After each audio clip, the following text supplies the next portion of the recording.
वहीं शिलान्यास की जाने वाली सड़क परियोजनाओं की कुल लंबाई 184.8 किलोमीटर है। इसे लेकर मुख्यमंत्री ने कल पथ निर्माण विभाग और NHAI के अधिकारियों के साथ समीक्षा बैठक की, जिसमें उद्घाटन और शिलान्यास की जाने वाली सड़कों की विस्तृत जानकारी ली।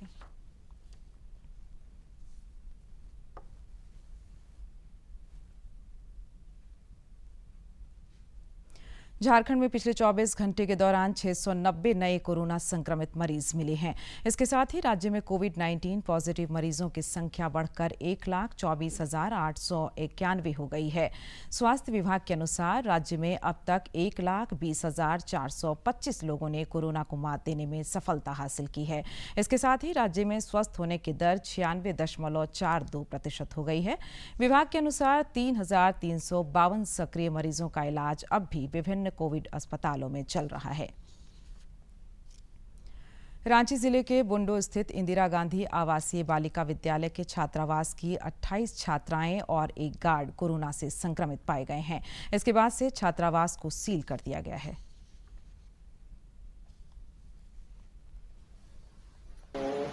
25 बच्चियों का जहाँ तक अभी सूचना मिली है, हमारे पास लिस्ट अभी नहीं आया है।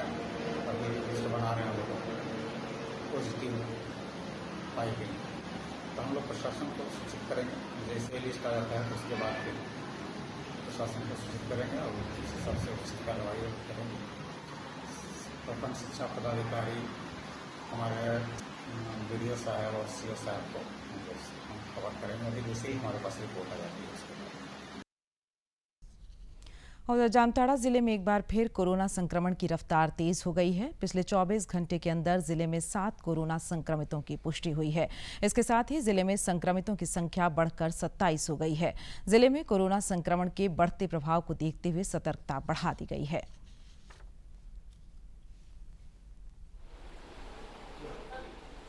नए पॉजिटिव केस मिले हैं। इन 6 नए पॉजिटिव केस को मिला के हमारा एक्टिव केस 27 हो चुका है।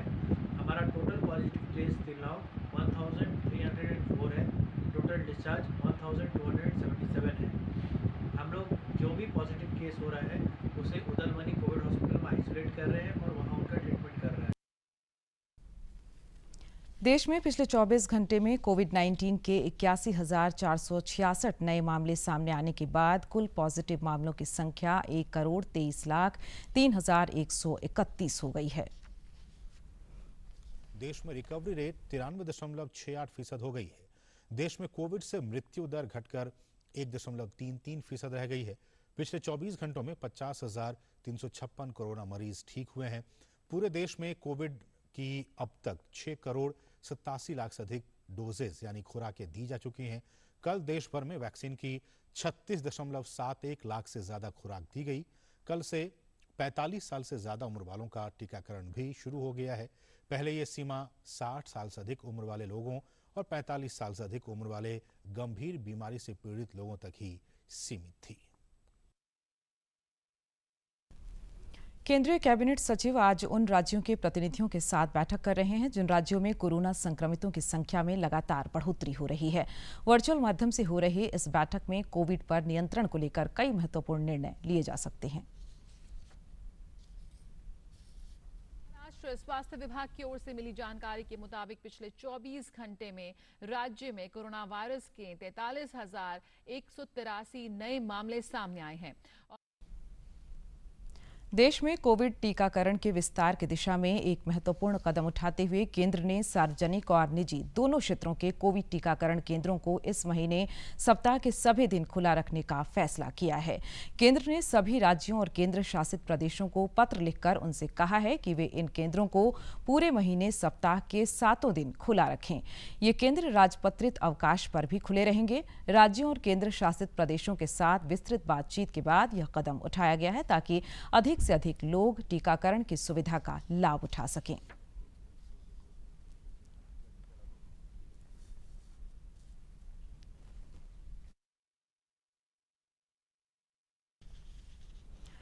देश में अब तक 6,87,89,138 लोगों को कोरोना वायरस की वैक्सीन लगाई गई है। केंद्र सरकार के निर्देश पर कल से 45 वर्ष से अधिक आयु के सभी लोगों का टीकाकरण किया जा रहा है। 45 इयर्स अप का जो वैक्सीनेशन शुरू हुआ है, तो एक टारगेट ये भी रखा गया है कि हर रोज महाराष्ट्र में 4 लाख के करीब लोगों को वैक्सीनेट करना है। तो ये एक काफी बड़ा टास्क है और बड़ा चैलेंज भी है। गुरुवार से देश में 45 साल से अधिक उम्र के लोगों को टीका लगने की शुरुआत हो गई। कोरोना को मात देने में ये टीका सबसे कारगर हथियार है।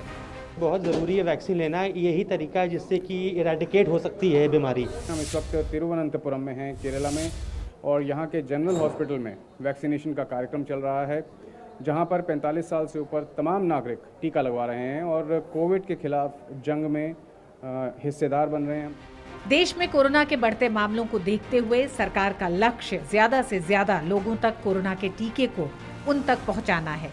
इसी को ध्यान में रखते हुए अप्रैल के महीने में सभी सार्वजनिक और निजी वैक्सीनेशन सेंटर पर प्रत्येक दिन टीके दिए जाएंगे।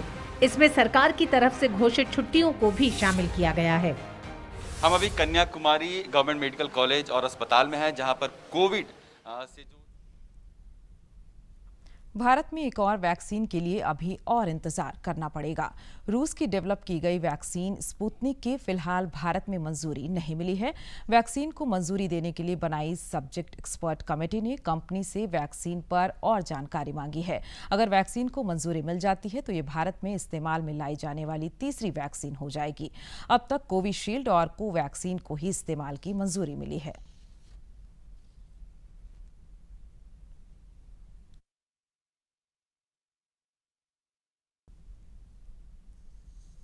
इधर राजधानी रांची में भी बड़ी संख्या में 45 वर्ष से अधिक आयु वर्ग के लोगों ने कल कोविड-19 से बचाव का टीका लिया।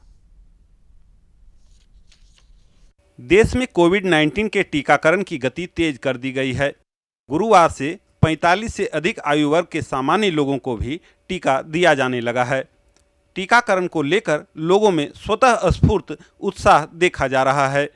टीका लेने वाले लाभार्थी इसे समाज हित में बेहद जरूरी बता रहे हैं। लेना चाहिए। टीका ले चुके लोगों ने अपने अनुभव साझा करते हुए बताया कि टीका लेना बहुत ही सुविधाजनक और आसान है और इसमें किसी प्रकार का कोई खतरा नहीं है। आगे अच्छे से रहें हम लोग, उसके कारण वैक्सीन लेना जरूरी है। जैसे खाना जरूरी है वैसे वैक्सीन जरूरी है। देश में 45 से अधिक आयु वर्ग के लोगों की संख्या 45 करोड़ से अधिक है। इस चरण में देश के लगभग 49 करोड़ लोगों के टीकाकरण की उम्मीद है। एक अनुमान के मुताबिक अब प्रतिदिन देश में 50 लाख से अधिक लोगों को कोविड-19 के टीके लगाए जाएंगे। रांची से अवधेश गौतम की रिपोर्ट। राज्य के शिक्षा मंत्री जगन्नाथ महतो पूरी तरह से स्वस्थ हो गए हैं। उनके पुत्र अखिलेश महतो ने बताया कि कल उनके पिता की तबीयत बिगड़ने की खबर सोशल मीडिया पर वायरल हुई थी, जो गलत है। उन्होंने कहा कि उनके पिता पूरी तरह से स्वस्थ हैं। गौरतलब है कि कोविड-19 के संक्रमण के बाद जगन्नाथ महतो का फेफड़ा ट्रांसप्लांट हुआ है और वे फिलहाल चेन्नई में इलाज करा रहे हैं।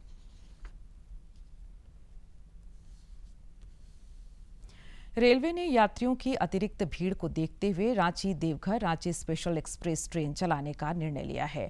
Ranchi Deoghar special express train 7 अप्रैल से 30 जून तक प्रतिदिन चलेगी, जबकि देवघर रांची स्पेशल ट्रेन 8 अप्रैल से 1 जुलाई तक प्रतिदिन देवघर से चलेगी।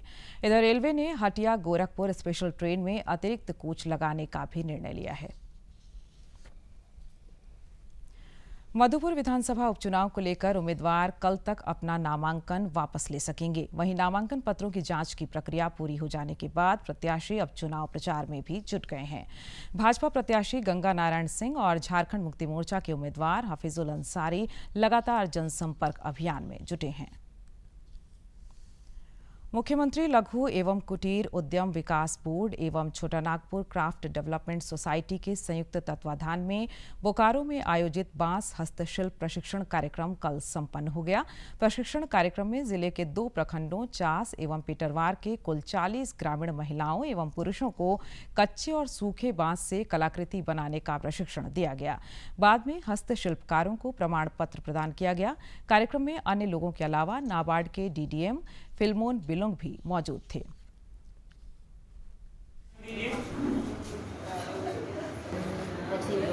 तो जो सामान सब सीखे, सामान सीख करके हम लोग को बहुत अच्छा लगा, रखने में लगा कि मतलब आगे जाके हम लोग कुछ कर पाए। बताइए। हम लोग का तो शुरू हुआ था जो 40 महिलाओं और पुरुषों को प्रशिक्षण दिया गया, ये सभी कुशल निकले तथा अच्छा से प्रशिक्षण लेके जो प्रोडक्शन निकला वो भी बहुत बढ़िया है, ताकि मार्केटिंग हम लोग कर सकते हैं। तो हम लोगों ने मार्केटिंग के लिए ये लोग का मेला की व्यवस्था करते हैं, फिर एग्जीबिशन की व्यवस्था करते हैं, उसके बाद DDM नाबार्ड के थ्रू से रूरल मार्ट की व्यवस्था है।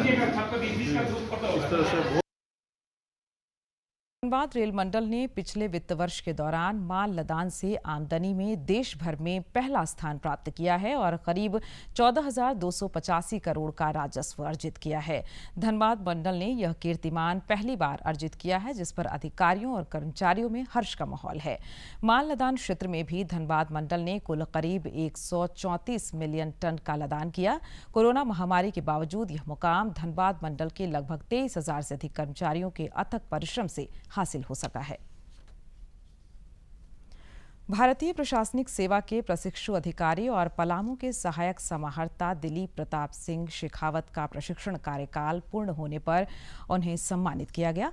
मौके पर जिले के उपायुक्त शशि रंजन ने प्रशिक्षु IAS के कार्यकाल को याद करते हुए कहा कि सहायक समाहर्ता द्वारा किए गए कार्य काफी प्रशंसनीय रहे। उन्होंने कहा कि जनहित के कार्य में श्री शेखावत द्वारा ली गई रुचि उनके बेहतर प्रशासनिक व्यक्तित्व का एक छोटा सा उदाहरण है।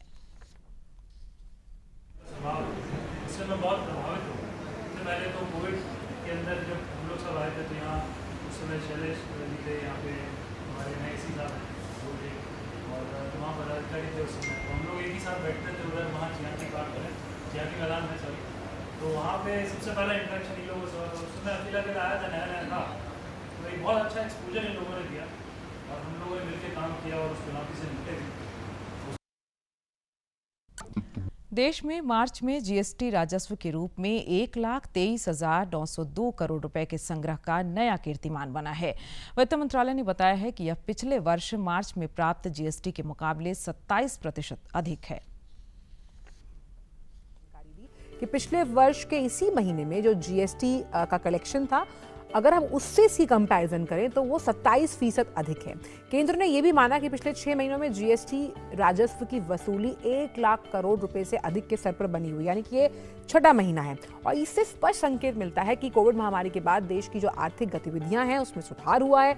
मंत्रालय का ये भी मानना है कि GST, आयकर और IT प्रणाली समेत जो विभिन्न रिसोर्सेज हैं उनके गहन डेटा की जो विश्लेषण है उससे जाली बिलों पर नजर रखने और प्रभावी कर प्रशासन से पिछले कुछ महीनों में कर राजस्व में लगातार बढ़ोतरी हो रही है। वहीं केंद्रीय मंत्री अनुराग ठाकुर ने GST संग्रह में बढ़ोतरी का जो श्रेय है वो मोदी सरकार को दिया है। यानी कि हम मानते हैं कि जो GSTN प्रणाली है कैसे लीकेज रोकने के लिए सिस्टमैटिकली और लॉजिस्टिकली काम कर। केंद्रीय मंत्री अनुराग ठाकुर ने GST संग्रह में बढ़ोतरी का श्रेय प्रधानमंत्री नरेंद्र मोदी को दिया है। जो आपदा के समय भी अवसर ढूंढने का काम किया, एक तरफ रिफॉर्म्स लाए, दूसरी तरफ व्यापारियों को मदद करने का काम किया, आम आदमी की सहायता की, अन्न और धन की कमी नहीं छोड़ी, व्यापार चलते रहें इसके लिए ECLGS स्कीम के माध्यम से 3 लाख करोड़ रुपया भी दिया। अलग अलग योजनाओं के माध्यम से 29 लाख करोड़ रुपये का पैकेज लेकर आए। उसका लाभ ये देखने को मिला कि पिछले साल अक्टूबर, नवंबर, दिसंबर तीनों महीनों में 1 लाख से ज़्यादा की GST कलेक्शन हुई। इस साल के जनवरी में 1,20,000 करोड़ के लगभग हुई, तो मार्च में 1,23,900 करोड़ से ज़्यादा की कलेक्शन होना अपने आप में दिखाता है कि भारतीय अर्थव्यवस्था पटरी पर आ रही है, तेजी के साथ रिकवरी हो रही है। राजधानी रांची में कल शाम हजारों की संख्या में होमगार्ड के जवानों ने मशाल जुलूस निकाला और मांगी पूरी नहीं होने पर 5 अप्रैल से जेल भरो अभियान शुरू करने का ऐलान किया है। आंदोलनरत होमगार्ड के नेताओं ने बताया कि सरकार की ओर से उनकी मांगों का कोई ठोस आश्वासन नहीं मिलने के कारण वे आंदोलन के लिए मजबूर हैं।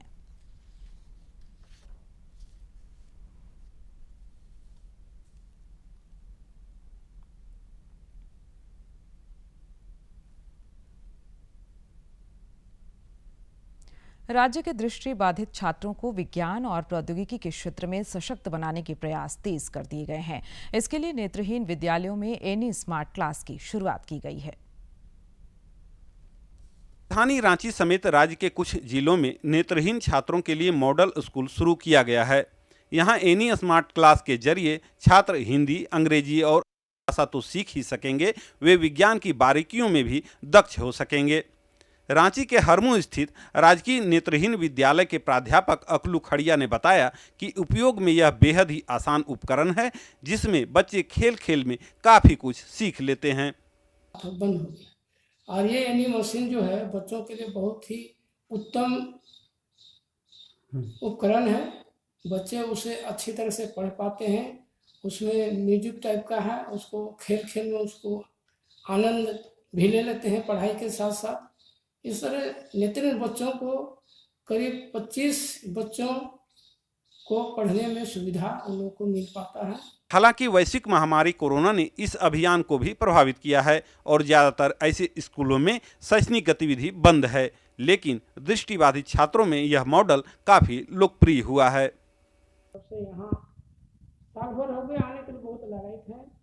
हमें बार बार सभी बच्चे फोन किया करते रहते हैं कि कब स्कूल खुलेगा, कब स्कूल खुलेगा। हम लोग को घर में मन नहीं लगता है। हम लोग को स्कूल जाने की इच्छा होता है, लेकिन कोरोना के चलते अभी नहीं आ पा रहे हैं। कब सरकार खुलेगी जिससे हम लोग पुनः आके अपने ब्रेन प्रशिक्षण कर सकें, किताबें पढ़ सकें। स्मार्ट शिक्षण पद्धति से छात्रों में पढ़ने की रुचि बढ़ेगी और यह व्यवस्था खासकर दृष्टिबाधित बच्चों के बौद्धिक विकास में नया आयाम साबित होगा। रांची से अवधेश गौतम की रिपोर्ट। केंद्र सरकार की महत्वाकांक्षी आयुष्मान भारत योजना का लाभ देश के कोने कोने तक पहुंच चुका है।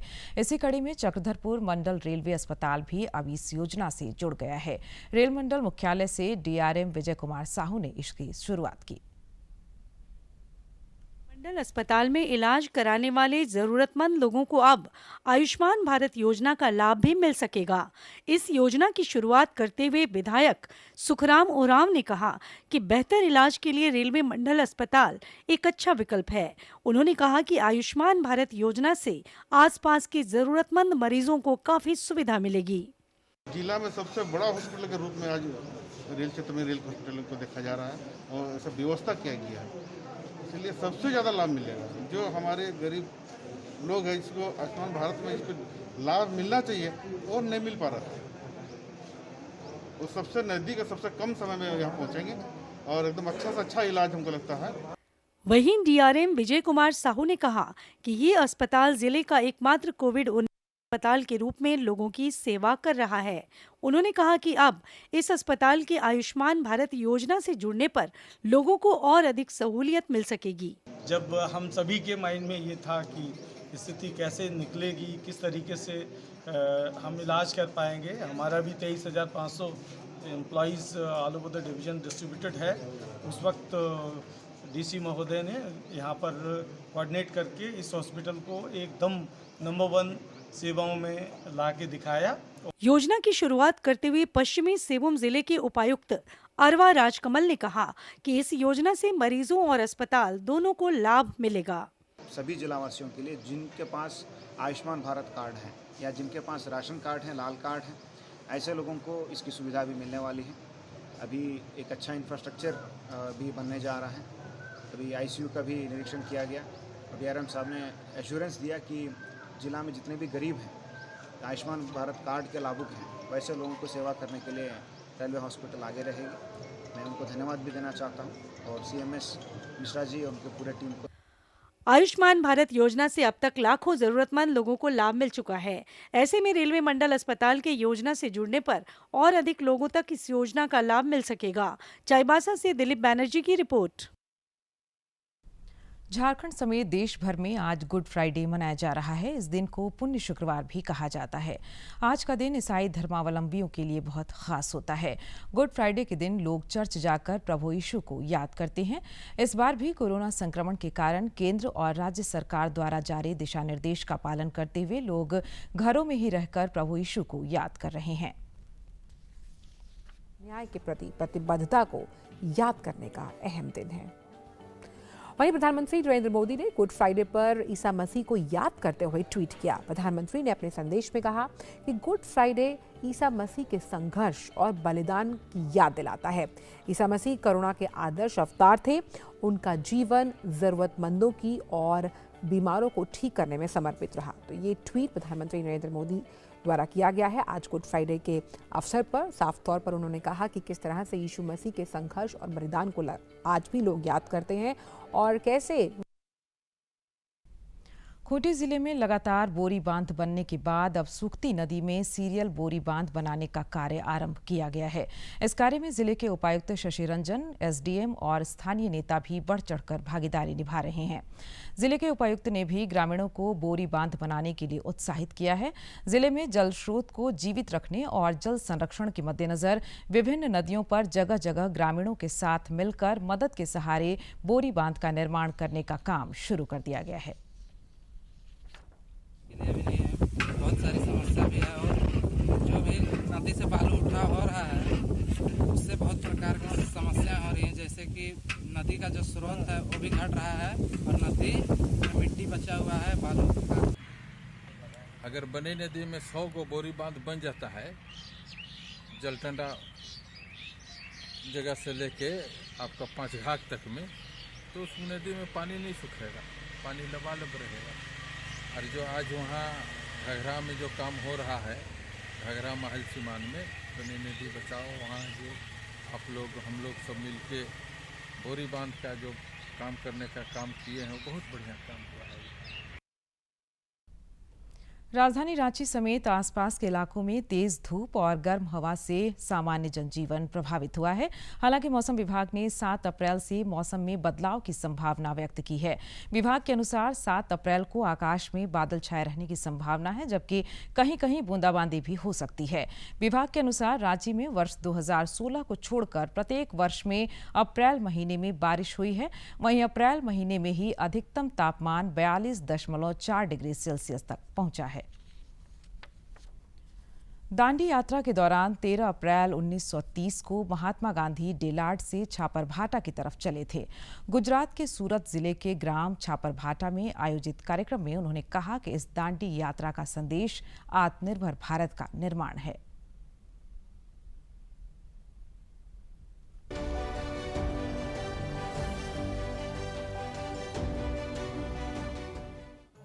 एक अप्रैल 1930 की सुबह महात्मा गांधी डेलाड से छापड़ा भाटा की तरफ चल पड़े थे। गांधी जी के बताए पथ पर दांडी यात्रा में शामिल पदयात्री छापड़ा भाटा की तरफ आगे बढ़ रहे हैं। गुजरात पुलिस दोनों तरफ ढोल बाजे के साथ पदयात्रियों की स्वागत में खड़ी है। खुद सूरत पुलिस कमिश्नर अजय तोमर आगे बढ़कर पदयात्रियों का स्वागत कर रहे हैं।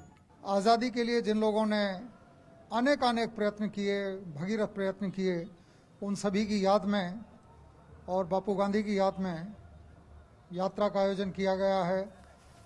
आज़ादी की लड़ाई जिस भावना से लड़ी गई थी, उस भावना को आज फिर रिफ्रेश करने का, तरोताज़ा करने का, फिर से याद करने का अवसर है। राष्ट्र प्रेम की भावना लोगों में, खासतौर पे युवा पीढ़ी में बढ़े, मेरी यही शुभकामनाएं हैं। सुबह 9 बजे महात्मा गांधी छापड़ा भाटा पहुंचे थे।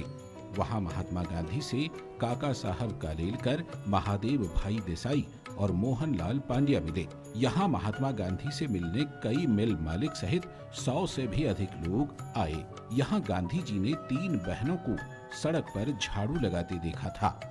इसीलिए अपने संबोधन में उन्होंने ग्रामवासियों को अपने भीतर और बाहर की स्वच्छता पर जोर देने की बात कही थी। छापड़ा भाटा में मध्य प्रदेश के मुख्यमंत्री शिवराज सिंह चौहान पदयात्रियों के साथ जुड़े और 3 किलोमीटर की पैदल यात्रा की।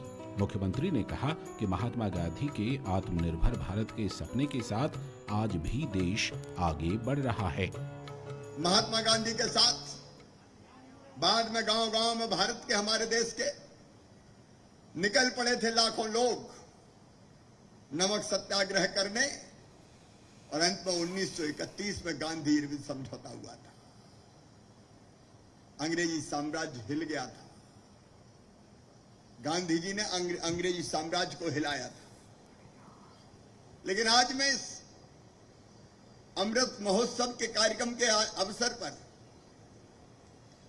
आपसे निवेदन करने आया हूं कि हमें देश की खातिर नमक का फर्ज अदा करना है।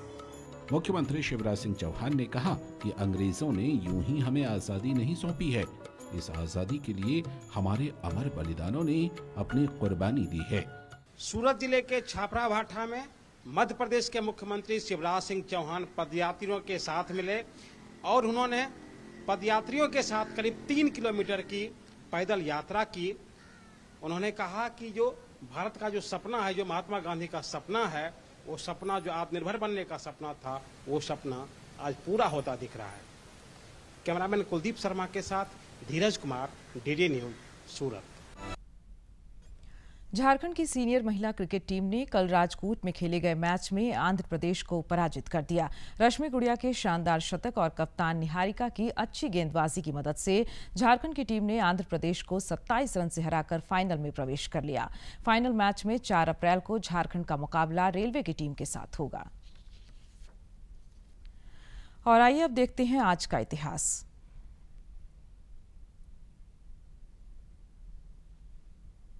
अमेरिका के लॉस एंजल्स में इलेक्ट्रिक थिएटर नाम से पहला चलचित्र थिएटर खुला था। 1917 में जर्मन लोगों द्वारा अमेरिकी लोगों पर कई हमलों के बाद अमेरिकी राष्ट्रपति वुड्रो विल्सन ने जर्मनी के खिलाफ युद्ध के लिए आज ही के दिन संसद का संयुक्त अधिवेशन बुलाया था। बहुमत मिलने के बाद अमेरिका ने प्रथम विश्व युद्ध में जर्मनी के खिलाफ युद्ध की घोषणा कर दी थी। 1984 में आज ही के दिन अंतरिक्ष यात्री राकेश शर्मा सोवियत संघ के बैकानूर से मिशन सोयूज T-11 के तहत अंतरिक्ष जाने वाले पहले भारतीय अंतरिक्ष यात्री बने। और अब अंत में मुख्य समाचार एक बार फिर।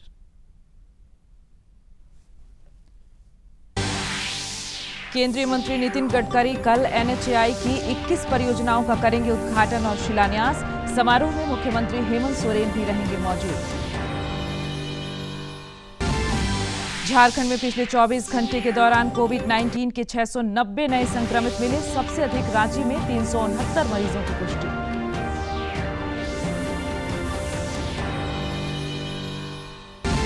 धनबाद रेल मंडल ने वित्तीय वर्ष 2020-21 के दौरान माल लदान से आमदनी में पूरे देश में हासिल किया पहला स्थान।